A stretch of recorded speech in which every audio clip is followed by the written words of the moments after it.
Commission. Ready to leave? I believe we're all here. Yeah, you only have to be here in case they have a question of you, and they may have no questions of you. Hopefully they won't. But I'm telling you you're here in case Here's my they do. gavel. I'll call the meeting to order now, please. We'll start with our consent agenda, which is approval of the summary minutes of our November 1st meeting. So moved. Second. Yeah. It's been moved and seconded to approve the minutes as read. Any discussion? All approved? Aye, please. Aye. Aye. Motion carries.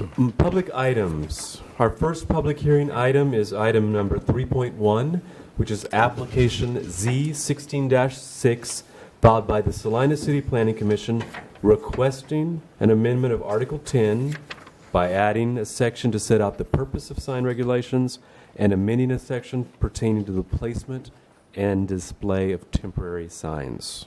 This item is continued also from our November 1st meeting.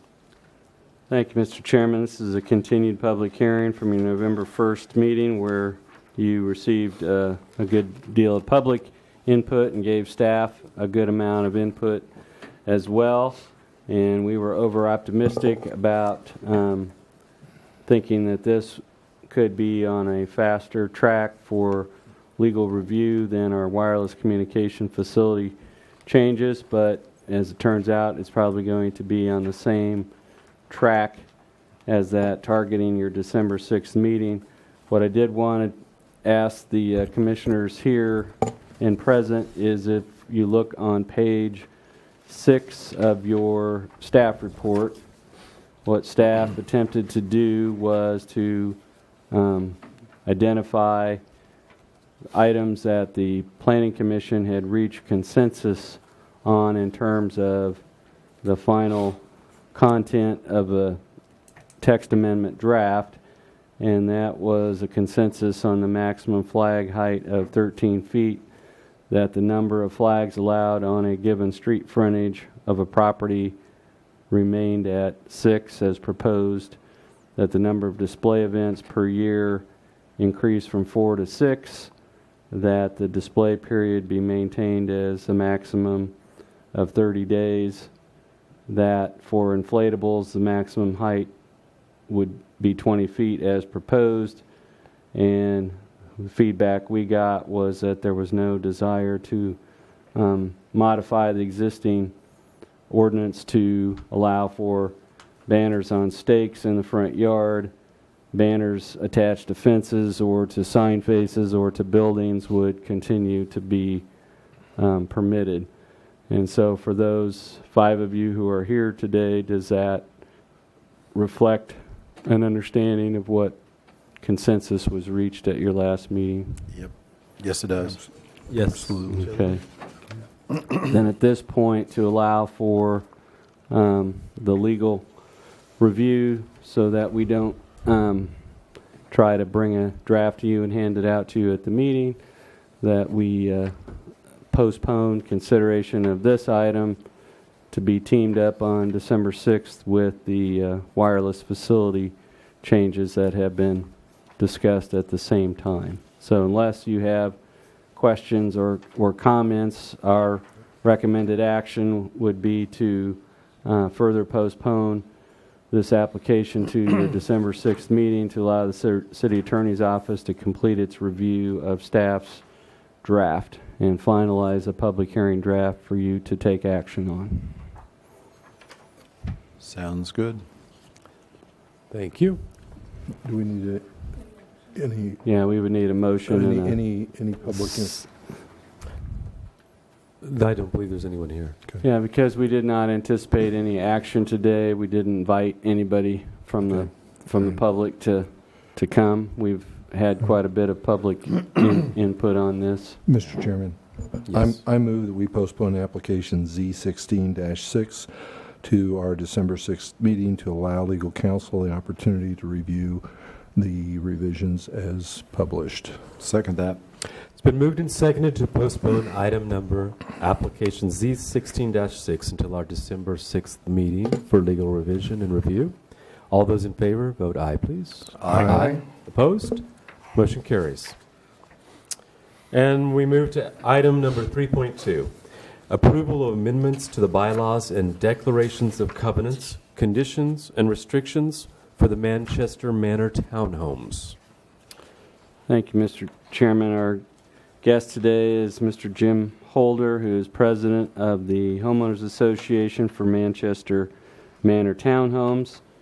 And as we like to do, we just provided you with a little bit of history on the Manchester Manor Townhomes, and a couple items of note were that the final development plan for this development was approved by the Planning Commission back in 1985.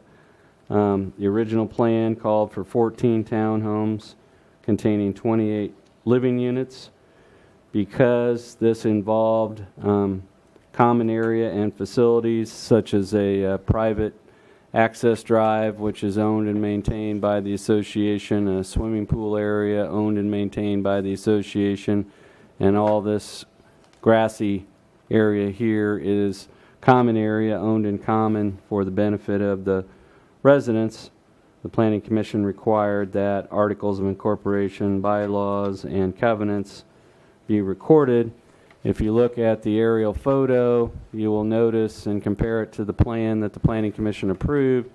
You'll notice that down here there are no townhomes on Republic. That property was not developed with townhomes. It was purchased by National Bank of America, now UMB Bank, and that portion was rezoned in 1990 to allow construction of a medical clinic building. So only 10 of the 14 original townhomes on the plan got built, and the plan was amended to eliminate that area. And so it is these townhomes here, the units here, that did not get constructed, nor did these here. This is the site of a medical building, so only 10 of those 14 shown got developed.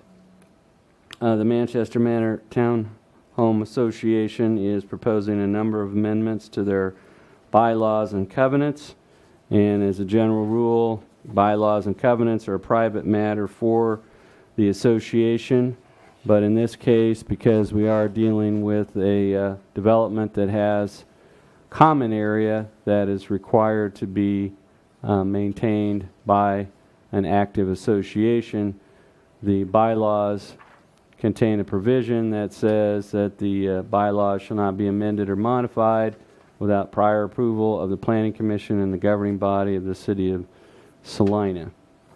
And so the purpose of that review and having approval is to make sure that the Homeowners Association does not unilaterally change their bylaws or change their covenants to transfer or to terminate responsibility for maintenance of the common area and the facilities. In this case, we have reviewed the proposed amendments, and the changes relate to collection of unpaid assessments, insurance coverage on the units, further clarification about not allowing unsightly outdoor storage, and the most substantive one is a provision which prohibits the renting out of townhomes. But significantly, the amendments do not in any way modify the responsibilities of the association for maintaining the common areas. So our review of this is that the changes do not affect any public interest, and therefore we would recommend that by motion the Planning Commission approve the proposed modifications.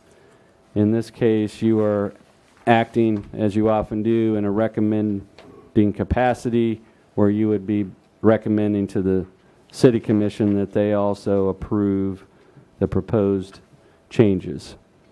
So we have attached a red-lined and green-lined version of the bylaws and the covenants, but our public interest is in making sure that there is adequate provision made for maintaining common areas and we don't see that these changes are affecting that responsibility at all, so we don't think there's any public interest being implicated.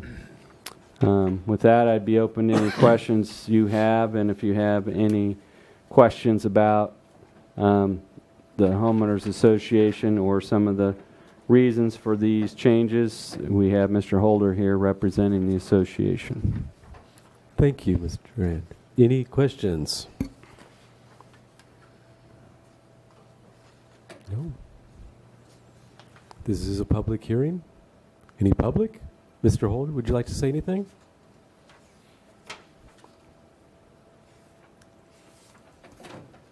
I thank you for the opportunity to address you and staff. And I appreciate the procedure which we go through also. When we took a look at this, we made sure we were not touching any of the sections that applied to the city and their responsibility. We tried to make some changes that complied with state law, and a sizable number of the changes that are involved in these amendments are due to changes in the state laws over the last 28 to 30 years as it relates to homeowner associations, that sort of thing. Other changes were made with the intention of improving the administrative and management procedures of that, and one item in there is in compliance with a request from an insurance company as it relates to loss assessment. They require that a clause be in either the covenants or the bylaws regarding loss assessment, and we chose to put it in both of them so that if there are losses due to deductibles, then those can be charged back to the individual, and through the homeowner's policies, the individual is covered for a certain amount of loss assessment, and they won't have to shell out any money from their pocket. They will contact their insurance agent and use their premiums and pay some bills. We had a 95% response in favor of the amendments to the covenants and bylaws.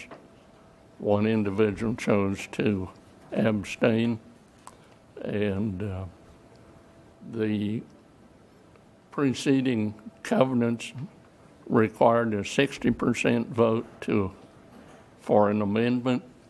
We had 95%. So we feel that that's strong intent for everybody involved in the association. I thank you for your time and the opportunity to chat with you. Thank you, Mr. Holder. Jim, before you sit down, I wanted Sir? to ask a question. Jim, Before you sit down, I ask wanted to ask a questions. question. First of all, I appreciate the fact this came before the board, obviously not by your will, but because of the way the tract was written. But it's nice to have some variety in the things that we look at before the Planning Commission, so thank you for that. All right. And I'm pleased to hear that there was a general agreement, nearly unanimous agreement. One of the things I was just curious about, it seems like there's concern over appointment of director, and that seems to have been made a little bit tighter. Was there any concern about the way the directors had been appointed before?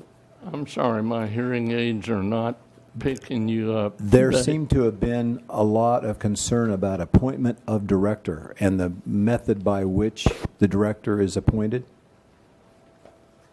Are you getting that? The directors? Yeah, the director's appointment process was amended Well, in here. Directors are elected at the annual association Yeah. meeting, they have a 3-year term. The terms are staggered,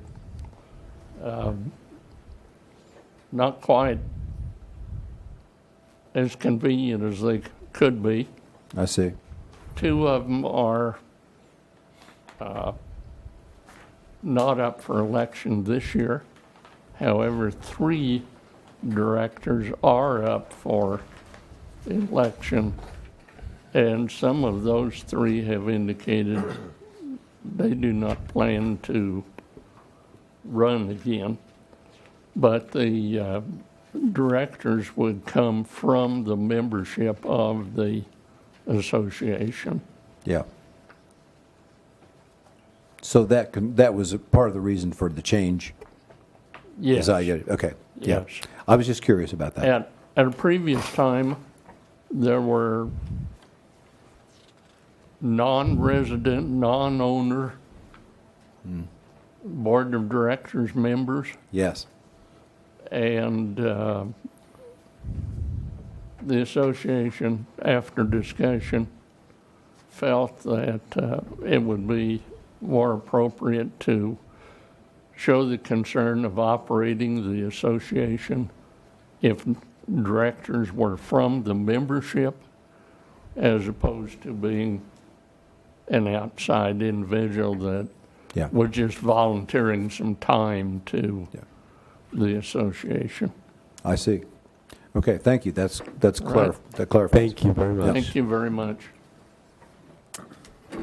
So the proposed action here is for the Planning Commission to conduct a hearing, to review the changes, to conduct a hearing, and to make a recommendation whether you think the changes should be made and moved on to the City Commission. Then we would forward your recommendation and these covenants and bylaws to the governing body, and if they concur with the changes, then the documents would be effective and recorded in the Register of Deeds office. So I would move that in the case of PDD 84-1A, that we recommend that these changes be passed along with our approval to the City Commission for their consideration. I'll second that. It has been moved and seconded to approve amendments to the bylaws and declarations of covenants, conditions, and restrictions of the Manchester Townhomes as presented. It will be moved along to the City Commission for their approval. All those in favor? Aye. Aye. Any opposed? Motion carries. Thank you, Mr. Holder, for coming today. Jim, next Monday, the 21st, I will get these before the governing body, and then if they act on those on Monday, then I'll instruct your attorney to proceed with recording.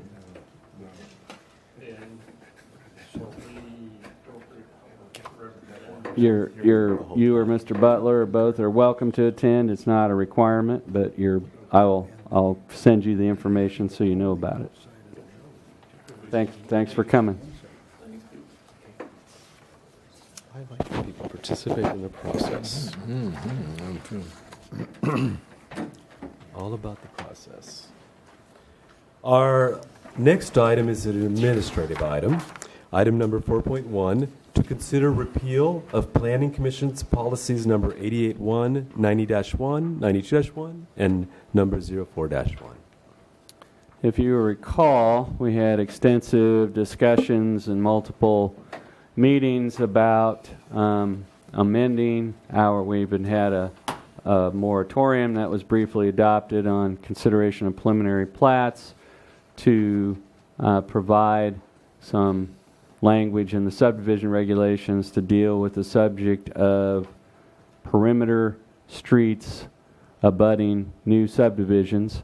And the examples that we have are very numerous. We've handled the improvement of internal streets very well, but not so consistently with external streets, which examples would be, in the case of the Airport Industrial Center, you have Centennial Road as a perimeter street. We have developments like River Trail and Golden Eagle and Eastview Estates that have Magnolia Road as their perimeter street. We have discussed a proposed plat that had Holmes Road, a unimproved Holmes Road as a perimeter street. We've had developments with Markley Road as the perimeter street.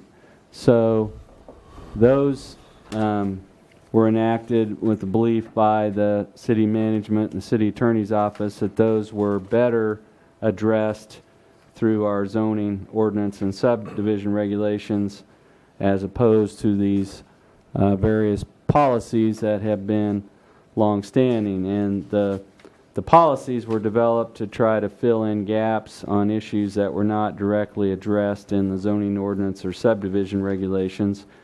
And the rationale for having the Planning Commission adopt the policies is that in the case of subdivision plats or a final development plan, such as what you just saw with Manchester Manor, the Planning Commission is the final decision maker on those, and they don't get approved or disapproved by the governing body.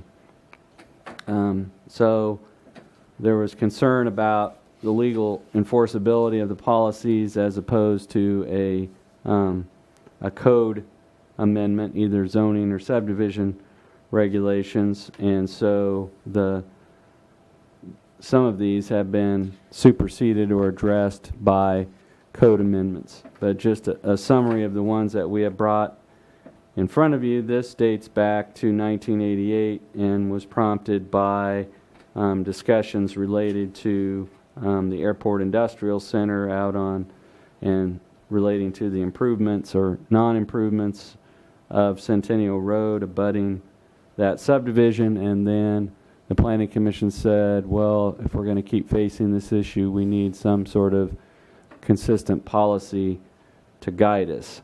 So the rationale was that by adopting policies, the Planning Commission would have more consistent decision making, and also applicants or potential applicants would have an opportunity to know what the Planning Commission was going to use for criteria in their decision making.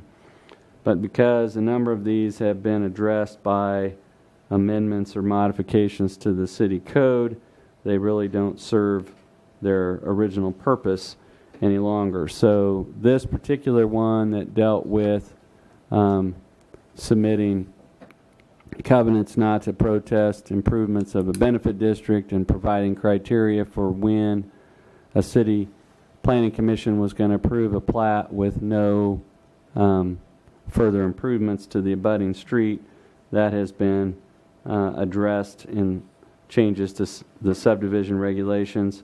The same goes for, John, I think you have 041 in there as well.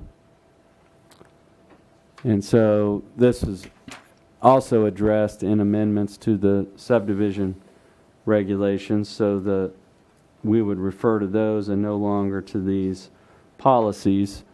If you go to the next one, John.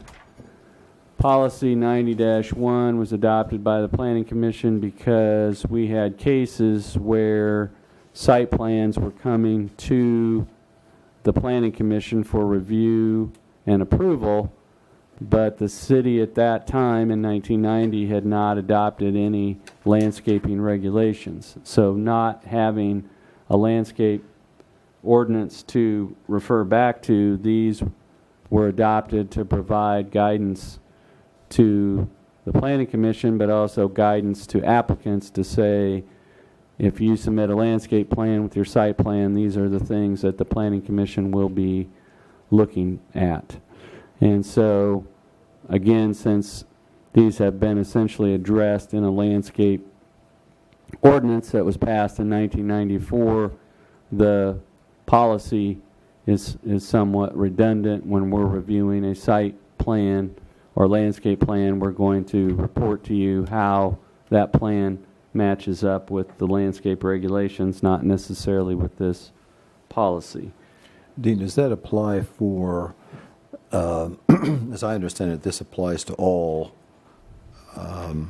within all these districts, C7, I1, PDD, and so on, that would be across in any development, All right. not just in one that's on a new development on a perimeter? If you could go back to the top, please, John. Because I understand the other it addresses street paving Yeah. on perimeter streets for new subdivisions. What we had Right. was, in each of those, the I-1 district as it stands today was adopted or created in 1977. The C7 district was created in 1990. We've had planned development districts since 1977 and planned commercial districts since about 1990. And so what we had was we had language in C7 and I1 and PDDs and in planned commercials that said that developers had to prepare and submit a landscape plan as part of development in those districts, but we didn't have any regulations that established minimum standards for numbers of trees or areas set aside or recommended plantings or any of those things. So this policy served as a placeholder until 1994. The Planning Commission took many of these concepts and put them into a set of landscape regulations.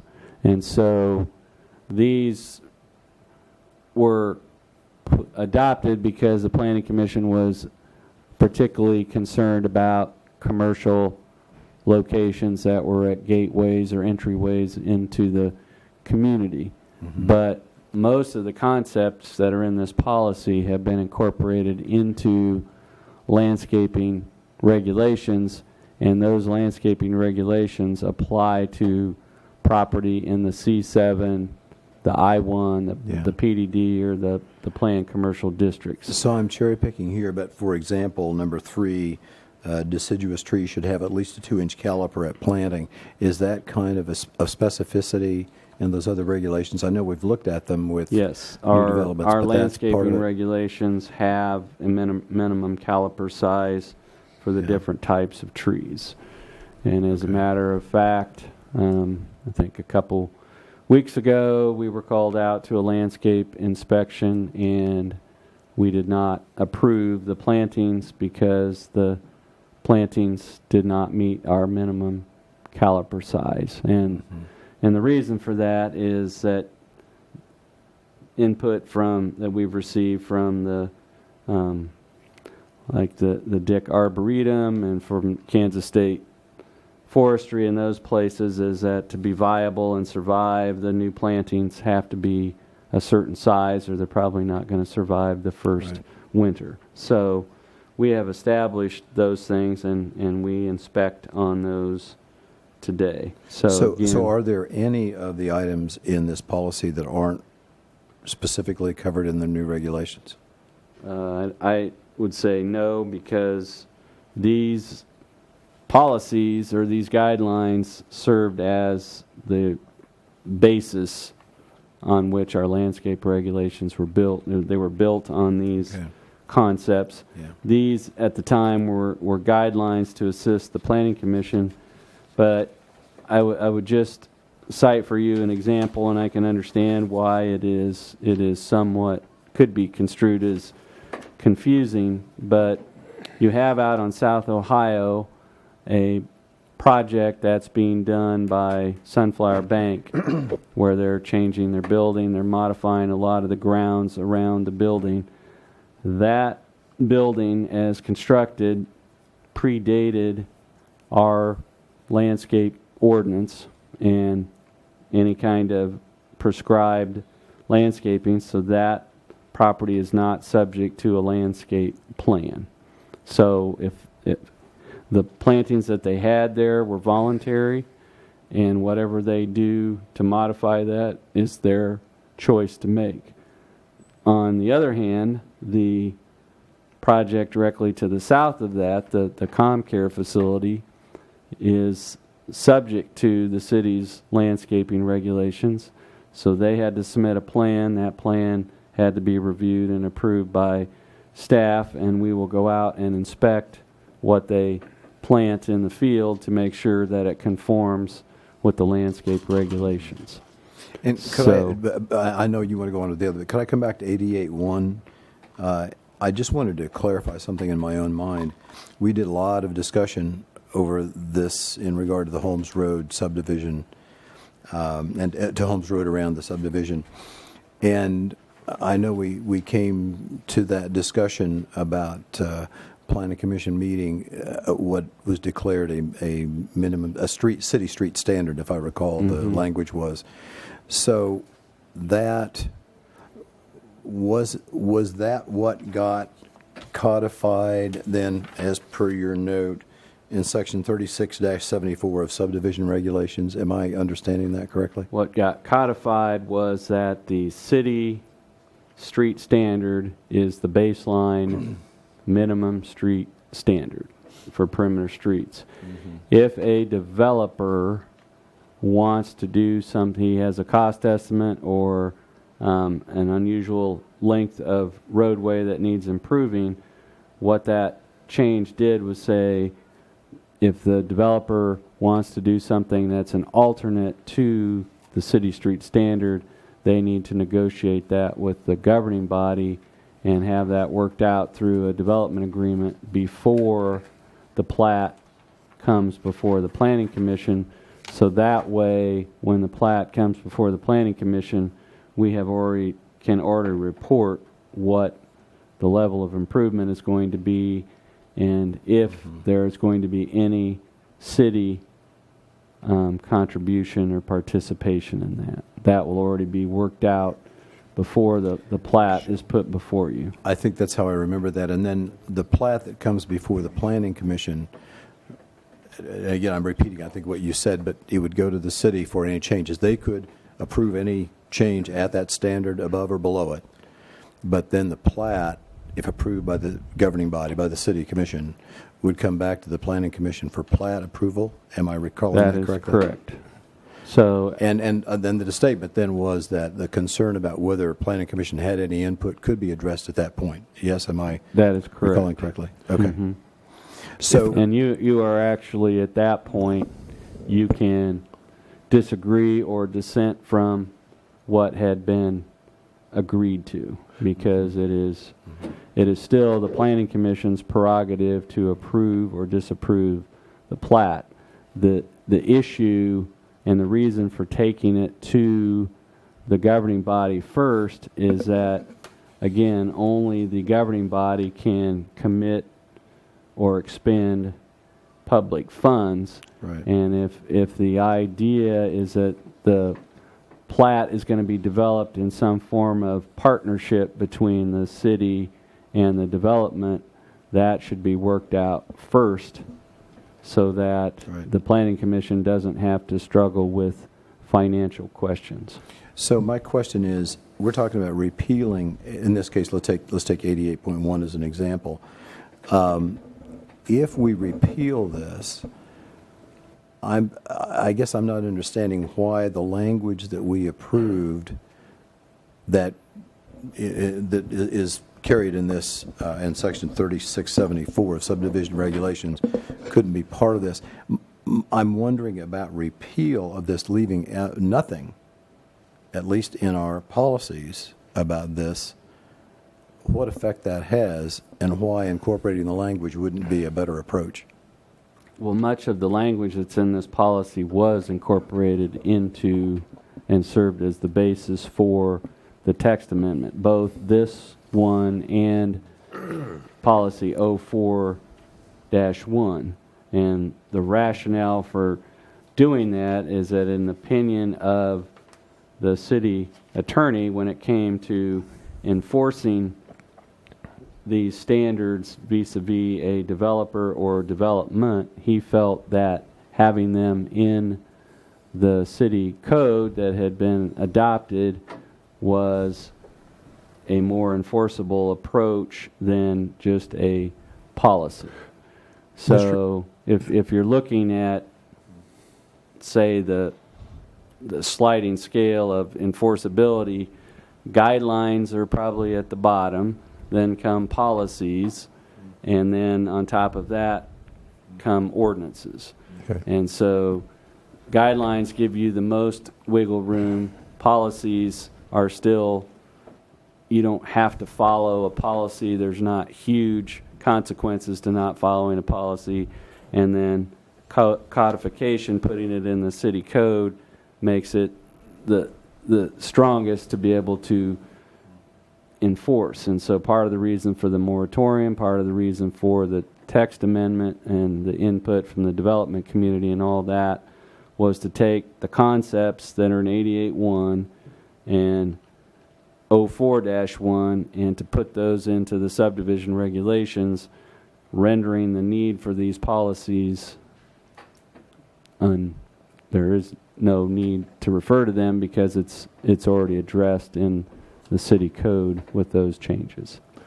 And so in each of these cases that we're putting before you, the policies were done because there were gaps or areas in the city code that didn't address these. And so in 3 of the cases, and in the 4th one is rolled in the 92.1, John, that is rolled into the same question of the standard to which a perimeter road is improved. So there isn't really a need for policy 92-1 anymore because the question of that is going to be addressed again as part of whatever perimeter street standard is addressed through either a development agreement with the developer or as part of the approval of the plat.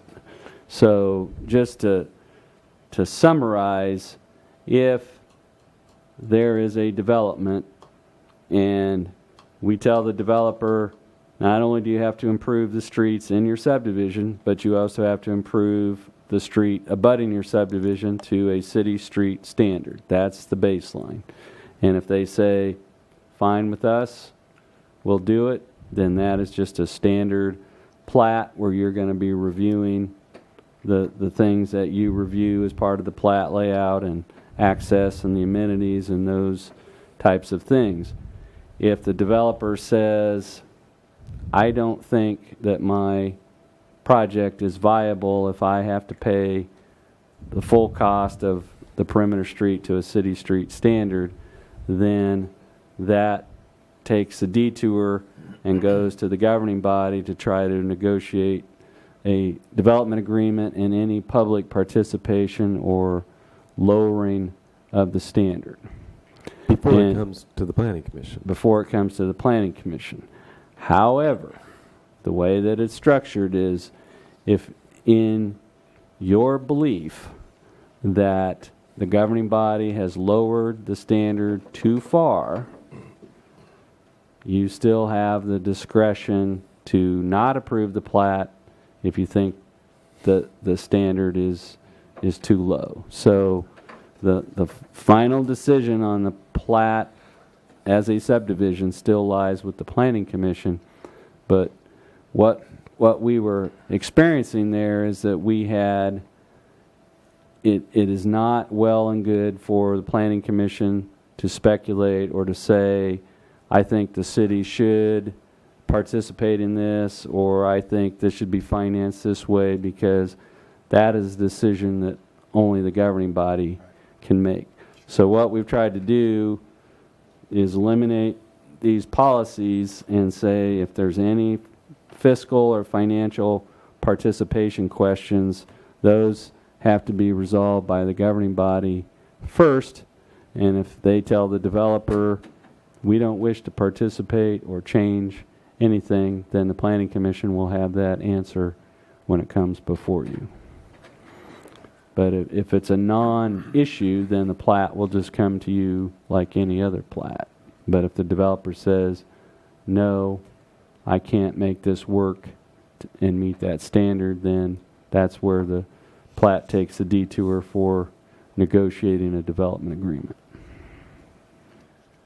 During our discussions about these policies, we stressed connectivity and sidewalks. And is that mentioned in Section 3674 of the subdivision regulations? 3674 has for, if I can get my decades right, for 36 years required public sidewalks on both sides of any public street. But that doesn't necessarily mean they connect to anywhere. That is correct. But we also get into the situation where we don't want to overreach in terms of your jurisdiction basically ends at the boundaries of the plat, and you stray into less firm ground if you're trying to get a developer to build portions of sidewalks or improvements that aren't on property that's under their control. So when we speak of connectivity, we speak of trying to set that subdivision up so that it is well connected, or there's ability to make future connections, but you're not going to have necessarily any one subdivision plat that's going to cure the connectivity for an entire area.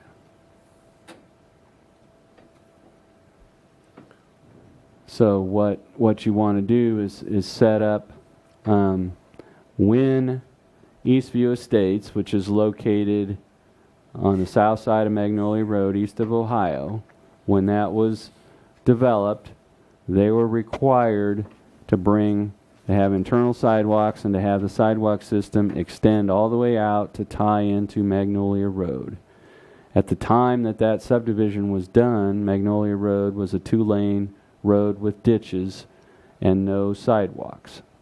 But what the Planning Commission did was to set those subdivisions up so that when Magnolia Road was improved and it did have sidewalks and paths added, that all of those subdivisions connected to that system.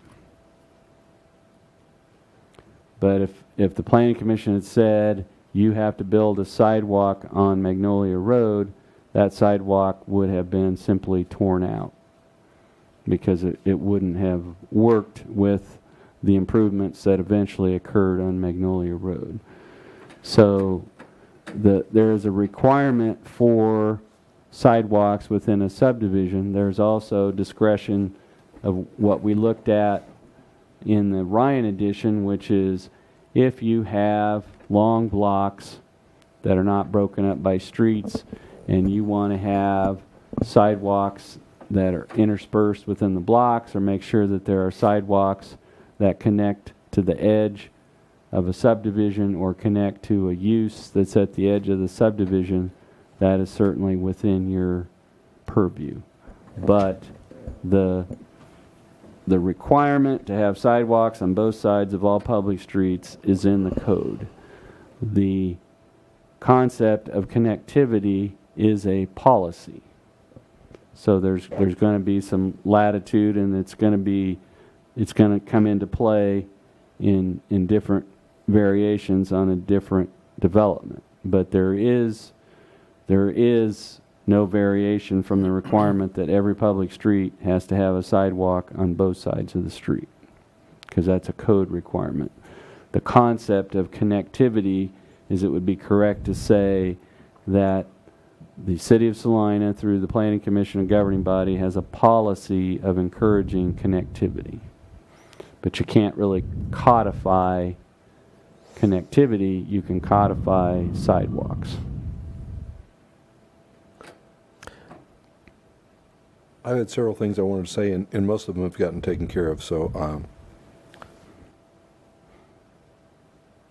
I was a little concerned that there were going to be things that the Planning Commission had been looking at that were no longer going to be looked at by the Planning Commission, and I find that that's not true. No, We'll be looking at some of those, reviewing some of those same criteria, but those criteria will in fact be code criteria as opposed to policy, as opposed to procedure, as opposed to willy-nilly, as opposed to because I say so. And I wrote down a hierarchy of things, and it really helped me see that, is that, there are times when we say because I say so, and then we do things willy-nilly, and sometimes we do have procedures, but really you go procedure, policy, code, ordinance, and actually then Kansas statute. And so what we've done is we've elevated many of the things that we have looked at here year after year after year to a status that make them a lot more, gives them more teeth. Yes. So that those things actually have a chance of being done as opposed to being ignored. So I find this very worthwhile as far as I'm concerned. Yes, And I'd this like- is actually a strengthening of both the planning commissions and the city's position by elevating them from the policy category to the codification category, therefore rendering the need to have these policies moot.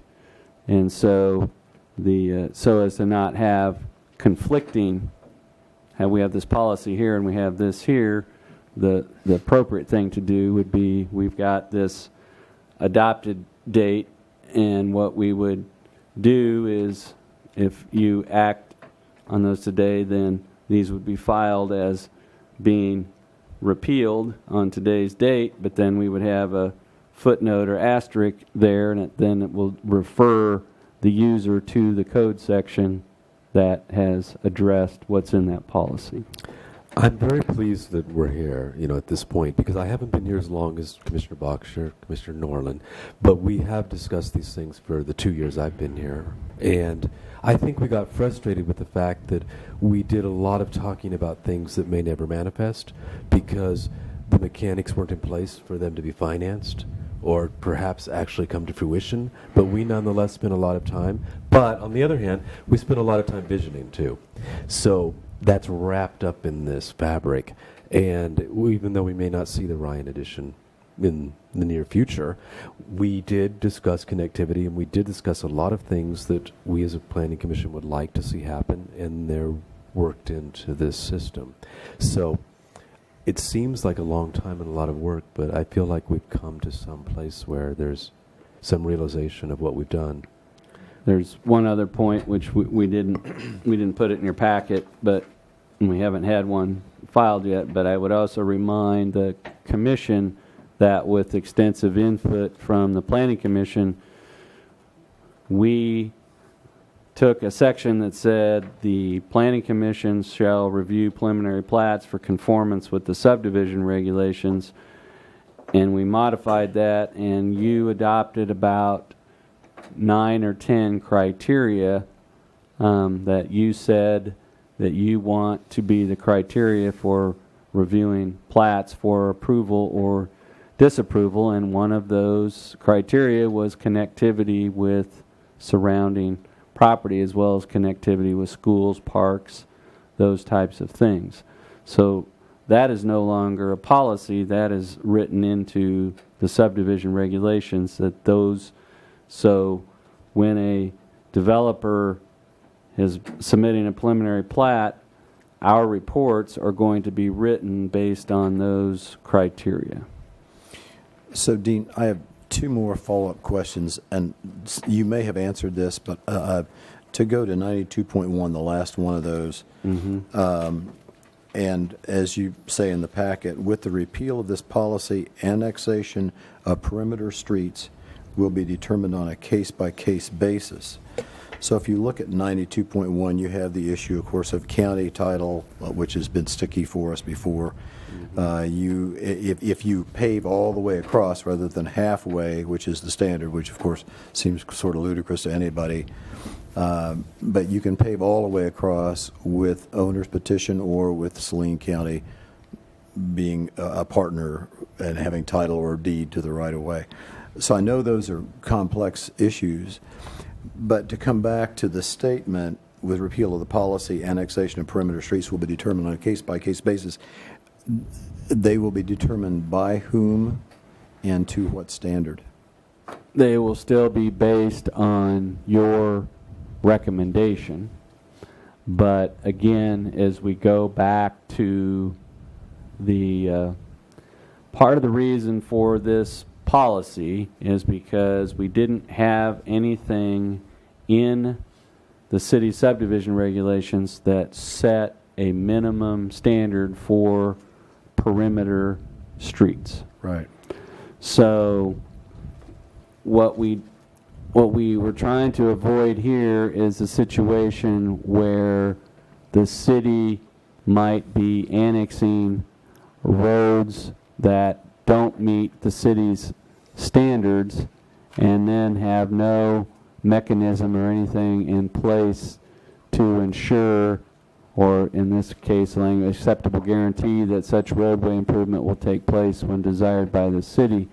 Under the new subdivision regulations changes, that will all be resolved as part of the planning process and as part of negotiated any kind of development agreement. So this was designed for the situation where the abutting or perimeter street was simply ignored or not addressed at that time. And so with the changes to the process for improvements to perimeter streets, we're not going to have a situation where what's going to happen with the perimeter street is unknown, or the Planning Commission may approve a plat with the status of that street unknown. That's not going to happen. So, Dean, if I understand you right, that the city street standard that we're talking about, coming back to that, would be the standard that is met. We're talking about the entire road. Right. And then we're talking about negotiations, if necessary, between the developer and the governing body. Because back to what you recommended and the governing body adopted, and what you would have is that the baseline standard is that the abutting perimeter street would be improved to city standards. So if we look at our situation out there on East Crawford in front of the First Christian Church and that subdivision out there with a street with steep roadside ditches, no curb and gutter, no sidewalks, none of those, that scenario will not happen in the future, because the baseline is that your abutting perimeter street will have to be approved to that standard, or you'll have to negotiate some agreement with the governing body, but that agreement will have a timetable and all those types of things. What happened out there was we basically had this situation and the acceptable guarantee was that the First Christian Church and those developers would not protest the creation of a benefit district for East Crawford. That consent expired. There were never any improvements made to East Crawford, and consequently we have a situation out there where the road was not improved. And so when I say it will be done on a case-by-case basis, it will be done based on a known improvement, and that we will not have the situation where we don't have right-of-way or don't have that situation. So the different scenarios here are not going to present themselves. Therefore, when we look at a subdivision, we look at a perimeter street, it may vary based on a case-by-case basis depending on what the agreement is worked out between the developer and the city commission. But if the fact is that the perimeter street is upgraded to a city street standard, then we're going to annex the street because it meets our standard. So that, I guess I'm asking, would that likely mean then that under no condition would we be talking about, for example, standard practice to recommend annexation to the center line of the road right away? That is something that we would want to avoid, because anytime you are, or we don't have a complete meeting of the minds between the city and the county on a number of issues, and having a road split down the middle is not a good practice. It's confusing to the public, it's confusing to law enforcement, it's confusing as to what standard applies. You know, you don't, the city posts it at 40 miles an hour, the county posts it at 45 miles an hour, depending on, and if you're on this side of the road, you're in 45 miles an hour. If you're on this side, it's 40. You just don't want to have that situation. So our recommendation is to appeal this, and at some point in time, the city commission or city of Salina and the Saline County are going to see eye to eye on the annexation of roadways on the edge of the community, and this policy will become moot. It will be replaced by some agreement between the city and the county. Okay, so my second question, and you may have answered this, but the general question would be, and I'll try to be more specific, if we had policies in writing, instead of repealing them, if we had policies that said, if we revised these policies to reflect exactly what has been put into city subdivision regulation, would that not be a stronger method than having no policies and relying only on the subdivision regulation?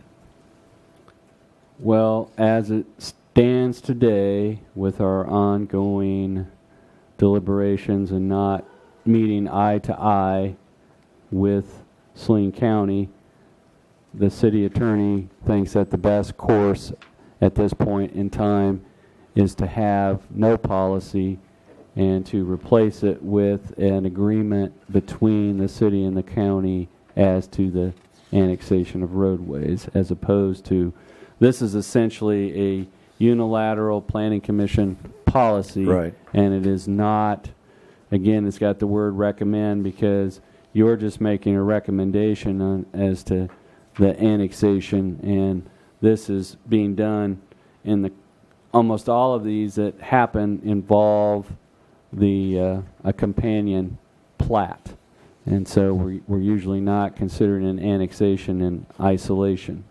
So this is really tied in with the perimeter streets and the subdivision regulations, and the city attorney believes that this should be repealed and at some point will be replaced by an agreement between the city and the county as to the annexation of county roadways. And we're referring specifically to 92.1 in this case? That is correct. This is there, we don't have any codes, city codes, that deal with annexation.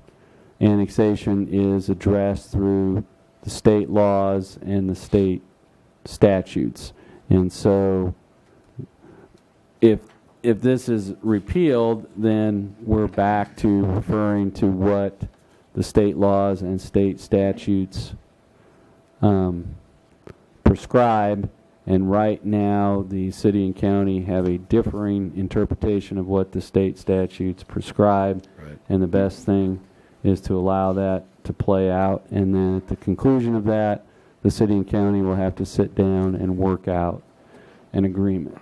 So right now, in our subdivision regulations, we have an interlocal agreement between Salina and Saline County that says if you're platting property that's outside but within a mile of the city limits, that plat has to be approved by the city of Salina.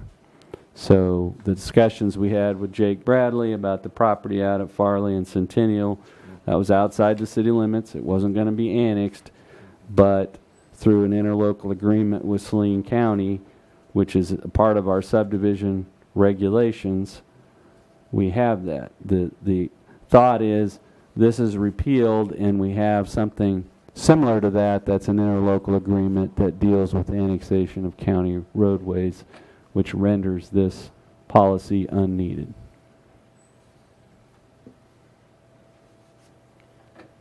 So, in essence, the Bradley property would have had to improve Fairley Road.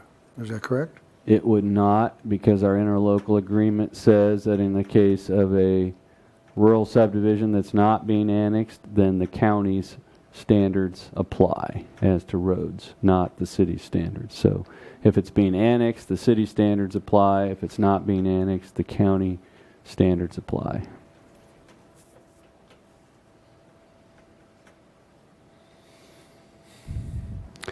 So we went down through these four. We found that these four, as opposed to the other policies that you have in your notebook that deal with whether the applicant has to be present and the factors that you will consider in making motions on certain things, those are internal.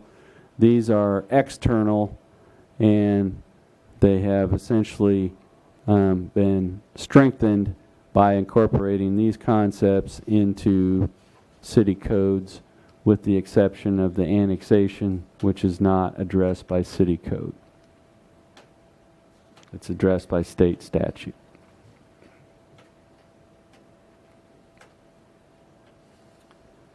So our thought in bringing this to you would be to have a motion to repeal those four policies. John, if you could scroll up. And what we would do, if you could show the bottom of this policy, John. So what we would do is it was adopted on this date, it was amended on this date, we would show it as repealed on this date, and then we would have an asterisk or a footnote here, and then we would say, please refer to section 3674 of the subdivision regulations. So these would not, they would still remain as they are as a point of reference, but if they would have a repeal date, and then we would refer planning commissioners and others to see the section that has codified those concepts.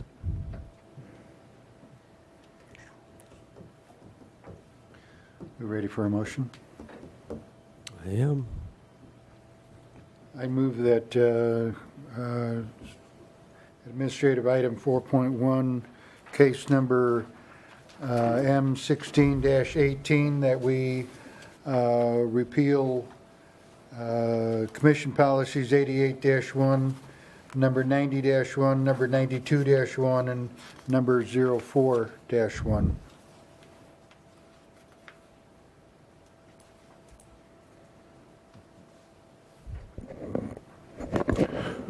I'll second that. It's been moved and seconded to repeal Planning Commission policies number 88-1, number 90-1, number 92-1, and number 04-1. Any discussion? Yes, I think that the reasoning makes sense to me. The annexation is the most problematic because nothing really exists other than state statute. But I just have a problem with simply repealing an existing policy. I would prefer that they be put into effect with the same language, so that whether it's, you know, I just feel like two levels of enforcement are better than only one, even if the other is the stronger. And I realize that I'm going without benefit of counsel in that respect, but I'll vote against it. Any other discussion? We'll vote. All those in favor, aye. Aye. Aye. Opposed? Nay. Motion carries. Other matters? We have no other matters to come before you this evening. There are a number of things that are happening and coming to fruition on the downtown front as it relates to the Star Bond plan, the TIF plan, things that you reviewed back in the summer. There's also a streetscape project that is being discussed, and so there are numerous things that you will see, and one of the things that's been discussed is some of the zoning as it relates to downtown, whether there's a need for a special downtown overlay district, some things like that. So we will be having those discussions with you at the request of Ms. Jackson and Barb Good. We were going to do part 2 of our tiny homes and accessory dwelling units today. but they couldn't be here today, so we will try to do that before your meeting on the 6th. And then we will also be providing you some information on where we are with floodplain remapping, as we have now passed from the map preparation stage to the map adoption stage, which means that the maps that have been prepared are the maps that are going to be proposed for adoption. And so we'll want to share some of that information with you on the timelines with that. And as part of the remapping, our city floodplain regulations that were adopted as part of the 1986 mapping will have to be revisited.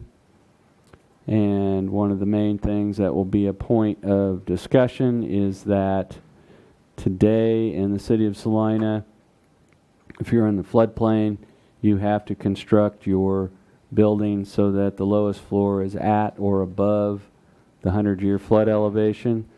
There's a state regulation that requires that it be 1 foot above the 100-year flood elevation. Salina is exempt from that, but they have told us that when we adopt our new maps, that exemption will expire, and they're actually trying to encourage us to consider a 2 foot above standard. So those are all policy type questions that we will be discussing with you, but in order to have informed discussion, we will try to make the Planning Commission familiar with what portions of Salina will continue to be in the mapped floodplain and those that are not. So for example, when Lakewood Middle School was constructed, it was in the mapped 100-year floodplain, and there had to be substantial amounts of fill brought in to create a pad for that, and the school district is actually paying flood insurance on that building for a while. Under the new map, that area will no longer be in a mapped floodplain. So there are going to be some changes to that effect. So that will be the other thing that we'll be bringing the Planning Commission some additional information on, so that you're up to speed on floodplain remapping. There are a couple of things that I'd like to see on study sessions in the future, and they're continuations of things we've done in the past. One was the neighborhood center overlay issue that we were talking about, because we had discussions, I think, after a session about various other ideas than the ones that were proposed in the Comp plan. the plan, right? The other thing was landscaping. We talked about front yard requirements for turf and that sort of thing, and we started to talk about xeriscaping and low water use and changing some of those, or looking at changing some of those concepts that we have in terms of green space to more tolerant types. So those are two things that I'd like to see us continue discussion on and have some kind of study session about. Okay. If we can work that into the schedule. We would be glad to continue. Obviously, that. all for tiny houses too. But I'd love to get back to those subjects, because Okay. there's some activities going on in town, I think, right now that... So I think we They were have referring to questions. that as perhaps, and we were talking more in concept as opposed to neighborhood center, the urban residential concept, and what you do with some of the areas like South Santa Fe and Right. some of those other areas. And that's so, right. And So we will flesh that out some more and bring that back to you. that would be great. I'm also betting that most of the commissioners saw that, but in, I think it was Sunday's paper, they had an exhibit of container houses, tiny houses made out of containers that were displayed at Wichita, I think, home display, right? So it might be worth, if you didn't see it, going back to looking at your Sunday edition. Yeah, we have seen that in the context of such as hunting lodges or blinds or things like that, but the storage container movement has not advanced too far within municipalities. Right. But it would be the same concept, the storage container concept, the actual tiny home concept are all very similar. So I think we only scratched the surface with our first study session, and so we would propose to continue that on the 6th of December. And then one of the things you can do at your study sessions, we'll set out some time for planning or prioritizing for 2017. So, Excellent. Anything else, gentlemen? I tell you to go out and enjoy the weather, but it's already dark, so. It's already dark, Not but quite. it is There's some lovely light out. out there. It is lovely out. Well, then Check we out the will supermoon adjourn. again. And I shall see you all December 6th, All right. if not Okay. before. Yeah, we'll look to do 30, so we have plenty of time for discussion.